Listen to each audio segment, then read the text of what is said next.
జగన్ హయాంలో అధికారం వంట చూసుకుని ఇష్టారీతిగా చెలరేగిన వైసీపీ నాయకులు ఇప్పుడు ఫలితం అనిపించక తప్పడం లేదు. జగన్ అధికారంలో ఉన్నంతకాలం ఇష్టారీతిగా చెలరేగి ఎదురే లేదన్నట్లుగా రెచ్చిపోయిన మాజీ మంత్రి జోగి రమేష్ ఇప్పుడు వాటి ఫలితాన్ని అనుభవించక తప్పని పరిస్థితుల్లో పడ్డారు. గతంలో చేసిన తప్పిదాలకు మూల్యం చెల్లించుకోక తప్పని పరిస్థితుల్లో ఉన్నారు.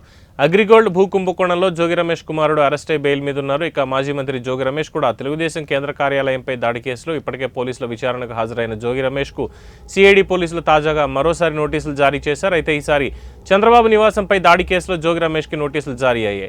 ఇవాళ విచారణకు హాజరు కావాల్సిందిగా ఆ నోటీసుల్లో పేర్కొన్నారు. జగన్ హయాంలో జోగి రమేష్ ఆడింది ఆట పాడింది పాట అన్నట్లుగా నడిచిపోయింది. గురువింద గింజ సామెతలా తాను ఓవైపు అక్రమాలకు పాల్పడుతూ భూదందాలు కబ్జాలకు పాల్పడుతూ అప్పటి ప్రతిపక్ష నేతలపై ఇష్టానుసారంగా నోరు పారేసుకున్న జోగి రమేష్ అప్పట్లో అధికార వండతో పాల్పడిన అక్రమాలకు దౌర్జన్యాలకు ఇప్పుడు మూల్యం చెల్లించుకోక తప్పని పరిస్థితిలో పడ్డారు.